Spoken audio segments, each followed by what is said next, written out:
again, everyone. We're here at the City Summit of the Americas in Denver, Colorado, enjoying our journey around the world talking about resilient housing. We're featuring mayors and city leaders and government officials who are working on disaster resilient housing across the Americas. I'm talking with Claudia Monterrosa, the Deputy Assistant Secretary for Grant Programs at the U.S. Department of Housing and Urban Development, otherwise known as HUD. Claudia, thanks so much for joining us. I'm so excited to talk to you today. I just want to ask a big sort of broad overview questions about how has HUD's approach to climate resilient housing evolved over the last few years? HUD's work in this field, in this issue area, has evolved dramatically since 2011. In fact, we are one of the biggest leaders in this space, primarily due to the enormous amount of funding that the federal government has really provided to address disaster areas throughout the nation over the last several years, and more rapidly or more frequently over the last couple of years. Just over the last 3 years, I think there's been several one-time issuance of disaster recovery funding via Congress based on the severity of those disasters. And just in February of this year, we issued about $3.4 billion in disaster recovery funding for Florida, and also for Kentucky and some other areas that had been impacted in 2022. And that's extraordinary. Yeah, it's extraordinary, and we do have a huge responsibility to be able to carry out the mission of that money, which is to create resilient communities and really address the nature of the disasters. And when we are rebuilding, that we're being energy efficient, resilient, and that we're working with community from the ground up and from the bottom up. The community-led initiatives and working from the ground up is something that Build Change has been doing from the beginning. It's very close to our hearts. So that's just so wonderful to hear. Can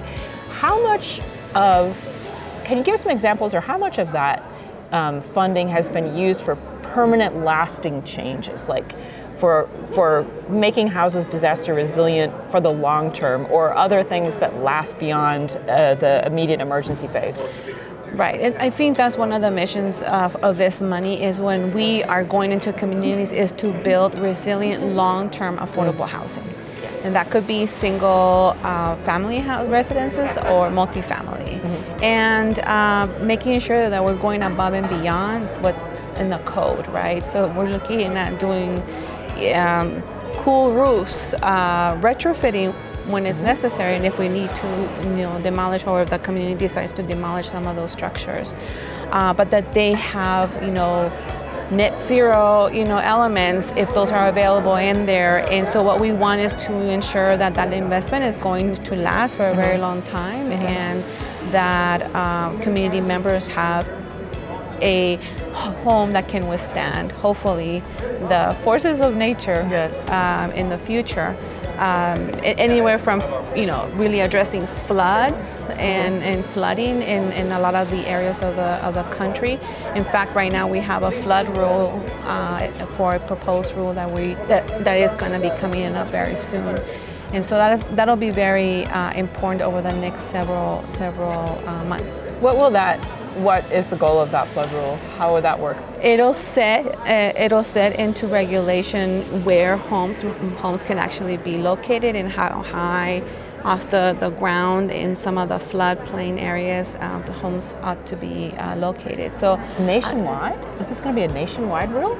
Whoa! Yeah, so we're working with FEMA, Yeah. and we're working across the board on that. And I would encourage folks here to really take a look at the proposed rule. The comments for that just closed, and we are going to be taking all that input and coming up with a proposed rule later on. So could you tell us a little bit more about any specific initiatives your office has advanced and how they're generating positive impact for Americans? Right, so one of the things that we're really diligent and intentional about is having equity as the centerpiece of the work that we are doing, not just on the resiliency side, but how we approach communities, and we want to make sure that, oftentimes the most impacted communities are the most vulnerable communities, right? The underserved and very poorest of communities. And so we want to make sure that those needs, their needs, are really lifted up. And so we've created a community engagement and equitable development toolkit. It's a technical assistance toolkit that also has implementation guides. And we are really proud of that work, and we encourage everybody to really utilize that. And it's something that's really geared towards those grantees to be able to use that and increase their public participation. It really teaches the community how to come about and how to advocate for their own needs and work with local governments. What is the biggest obstacle then to adoption of disaster resilient recovery at scale? Because you've got the guidelines, you've stood up an office, you've named it, you've got, it sounds like, a fair amount of funding flowing. What are the biggest obstacles toward, the end goal, which is disaster resilient housing for everyone? Right. I mean, I think when you go to the local level, every locality, every state is different. Right? Yep. So you really need to. And I think the other big obstacle and barrier is that level of capacity, not only of the government, but also of the local communities and also service providers or the organizations that work to really engage in that recovery effort. I had the privilege to go and travel with the Secretary of HUD, Secretary Fudge, in I think it was in early March to Kentucky. She delivered basically the news that they were going to be getting hundreds of millions of dollars for disaster recovery due to their flood disasters that occurred in 2022. And I had the opportunity to speak to a lot of the folks that were doing the work on the ground, right? And the biggest obstacle, and what I heard and what they conveyed to us, is we need your help, technical assistance, and we need to streamline as much as possible our current regulations. And so we are taking that very, very seriously. And to that point, one of the things that we did early on this year is to issue a request for information for both the guidelines and then for the program policies, and also for the how the allocation formula actually happens. And so we had that out for public comment for about 60 days. And we've received all that comment, and we've received really an amazing amount of input. And as we speak right now, we're going through those comments, and we're hoping to release a proposed guidance notice based on that, because this is not an authorized program. It wouldn't be a proposed rule, but it will be, those comments will help to shape the new notices for whenever we actually have new funding coming in.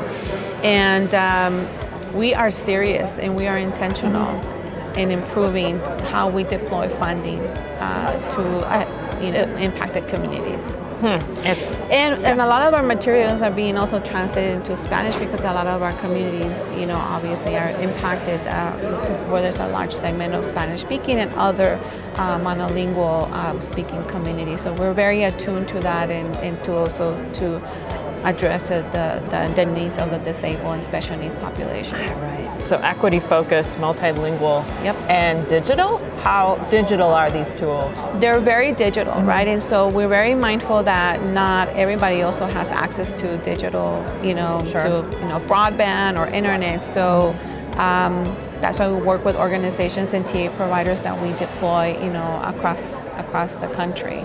Yes. So they're excellent. Easily accessible on the internet.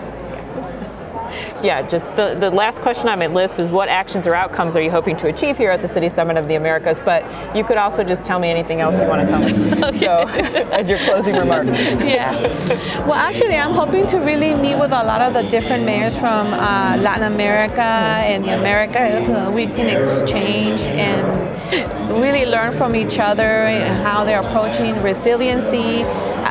reducing greenhouse gas emissions in their own countries and their own cities, and compare notes because there's always an amazing amount of time and opportunity to improve the work that we are building on here. So that's what I'm hoping to do, and also to share the wonderful work that HUD is doing under the leadership of our secretary and under the direction of the administration.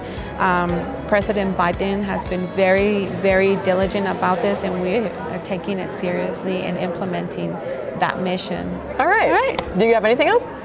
No, thank you for inviting us and being part of this segment. Our pleasure. Yeah, we're Thank happy you for to be joining here. us. Yeah. Yeah, excellent. Thank you, Liz.